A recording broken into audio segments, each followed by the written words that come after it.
ท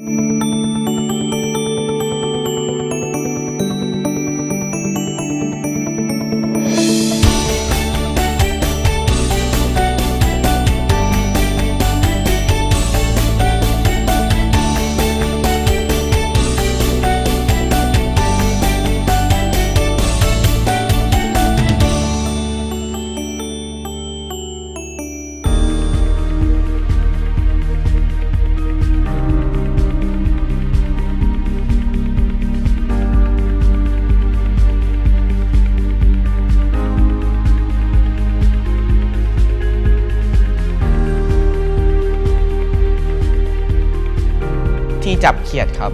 คือที่บ้านมีอาชีพหาปลาครับเลยคิดค้นที่จับเขียดขึ้นมาเพื่อจะไปทงเบ็ดเพื่อที่จะได้ปลาตัวใหญ่ๆมาก็คือปลาช่อนหรือปลาชะโด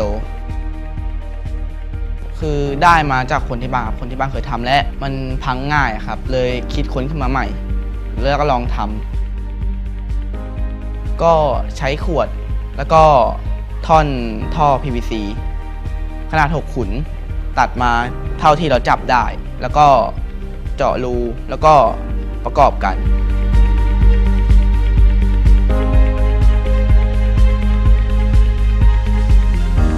พัฒนามา2 ครั้งครับเป็นที่ตรงที่จับก็คือมันชำรุดง่าย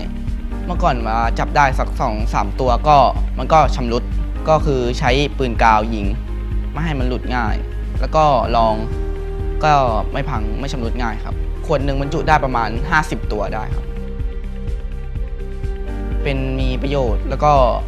ไปใช้ในชีวิตประจำวันก็คือแล้วก็หารายได้ให้ครอบครัวแล้วก็เข้าโรงเรียนได้ครับเครื่องดักแมลงวันก็พวกผมไปเห็นที่โรงอาหารที่บ้านมันมีแมลงวันอยู่เยอะผมก็เลยอยากกำจัดแมลงวันพวกนี้ซึ่งแต่ก่อนมันมีพวกที่เขาใช้กาวทาไม้ทากระดาษซึ่งเมื่อลมพัดมันอาจจะทำให้เลอะพื้นเลอะสิ่งของและมีไม้ตีแมลงวันที่เราต้องเสียเวลามานั่งตี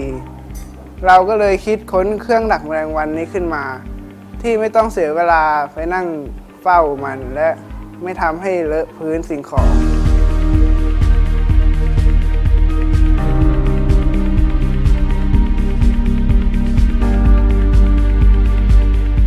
เราไปดูคนแถวบ้านครับเขามีคนทำแต่มันยังไม่สมบูรณ์แบบดีผมก็เลยอยากคิดเอามาทำให้มันแข็งแรงให้มันใช้งานง่ายขึ้นครับ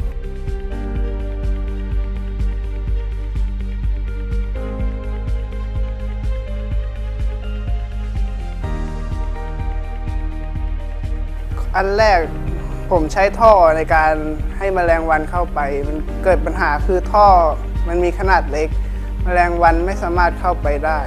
ผมเลยคิดขึ้นมาใหม่ให้ท่อใหญ่ขึ้นมันก็สามารถเข้าไปได้ดีติดตั้งที่โรงอาหารครับนำเหยื่อล่อมาล่อที่ตรงท่อให้แมลงวันเข้าไปพวกเนื้อหมูปลาร้าอะไรก็ได้สิ่งที่ได้คือเราได้คิดเองได้ทำเองครับซึ่งแต่ก่อนอาจจะมีเอาของคนอื่นเขามาทำตามนี้บ้างครับ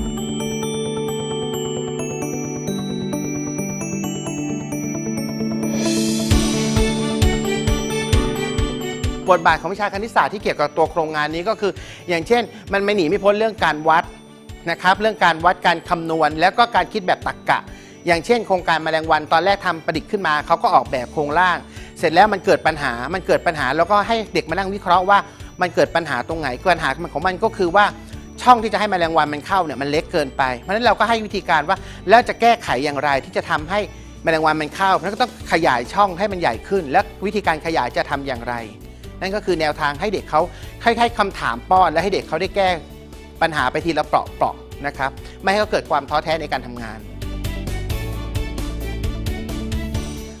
เราทำกันอยู่4 คนก็ครบ4 วิชาเหลือวิชาอื่นๆที่เรายังไม่ได้ขยายเช่นภาษาอังกฤษอย่างเงี้ย ก็คิดว่าจะฟอร์มทีมของมัธยมทำขึ้นมานะครับเพราะว่าวิชาโครงงานเนี่ยมันมีมาตั้งนานแล้วมันก็ยังอยู่ณปัจจุบันนี้มันก็น่าจะยั่งยืนต่อไปแล้วการสอนแบบโครงงานโปรเจกต์เบสเนี่ยนะครับมันเป็นการสอนที่ค่อนข้างจะทำให้เด็กเขามีความรู้ค่อนข้างจะยั่งยืนและคงทนได้รับความรู้ที่แน่นอน ถ้าภาษาไทยใช่ไหมคะก็จะมีส่วนในเรื่องของขั้นตอนการทำงานการวางแผนรูปเล่มนะคะหรือบางทีอาจจะต้องใช้การออกแบบวางเหมือนเวลาเรา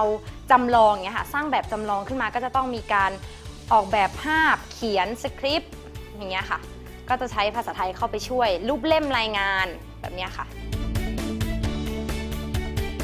การแก้ปัญหาของเด็กอ่ะคือเด็กเขาเริ่มมีการคิดไงคะคิดว่าชิ้นเนี้ยเมื่อเกิดปัญหาแบบนี้เราจะต้องแก้อย่างไรเขาก็เริ่มคิดแล้วเขาคิดเองพอเขาคิดเองได้แล้วเขาก็มาปรึกษาคุณครูว่าทำแบบนี้ได้ไหมมันจะเป็นยังไงคุณครูก็เลยแนะนำว่าลองทำสิลูกลองนำไปทำแล้วนำไปแก้ปัญหาตอนแรกคือเราจะเป็นคนคิดว่าเอาเนื้อหาเป็นหลักก่อนแล้วเอาเด็กเข้ามาเด็กจะต้องได้ครบเนื้อหาแล้วก็หลักการแต่เรามักจะลืมคิดไปว่าหลักการแต่ละอย่างเนี่ยเด็กแต่ละคนเนี่ยได้ไม่หมดหรอกค่ะแต่เมื่อเข้าโครงการแล้วเราก็มีความคิดที่เปลี่ยนไปว่าถ้าเกิดเด็กได้ทำในสิ่งที่เด็กชอบเองแล้วคิดเองแล้วเราค่อยเอาหลักการหรือเนื้อหามาจับเนี่ยมันจะเป็นความรู้ที่ยั่งยืนกว่าค่ะถ้าแนะนำก็คงอาจจะเป็นการอยากให้คุณครูได้ลองนำโปรเจกต์เบสไปใช้กับทุกรายวิชาถึงแม้ว่ามันจะเป็นเรื่องเล็กๆค่ะอย่างเช่นพยัญชนะอย่างเงี้ยก็สามารถที่จะประยุกต์ใช้ได้อยู่ที่ว่าเราอะค่ะสร้างหรือว่าจุดประกายความคิดของเด็กยังไงมากกว่าจากการที่เรานำเอาการสอนแบบโครงการมาใช้เด็กก็จะมีความสุขในการทำงานเพราะเขาคิดเองเขาเลือกกิจกรรมที่เขาจะทำเองนะครับเพียงแต่ว่าเขาก็ไปใช่ครับไปขอคำปรึกษาจากครูเพราะฉะนั้นเด็กจะเรียนอย่างมีความสุขครับเพราะการต่อยอดของการสอนแบบโครงงานนะครับแล้วก็ต่อยอดโดยการที่เราก็จะนำเข้าที่ประชุมครูนะครับแล้วก็จะต่อยอดในกลุ่มสาระวิชาต่างๆแล้วก็ชั้นในทุกๆชั้นนะครับเราจะจัดแบบโครงงานเพื่อให้เด็กได้เรียนรู้อย่างมีความสุขนะครับ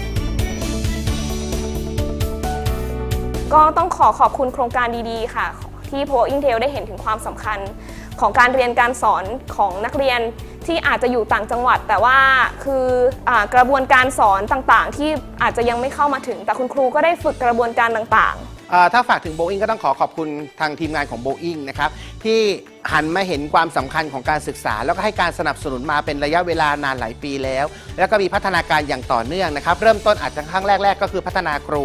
ตอนนี้มุ่งมาสู่เด็กนะครับก็อยากให้มีโครงการนี้ต่อไปเรื่อยๆที่จะพัฒนาไปตามลำดับขั้นตอนเพราะในแต่ละปีในแต่ละยุคแต่ละสมัยปัญหาก็แตกต่างกันไปนะครับชอบตรงที่ว่าโพอิงรู้จักวิเคราะห์ปัญหาแล้วนำปัญหานั้นมาแก้ไขที่ตรงกับประเด็นที่เราต้องการจะแก้ไขจริงๆ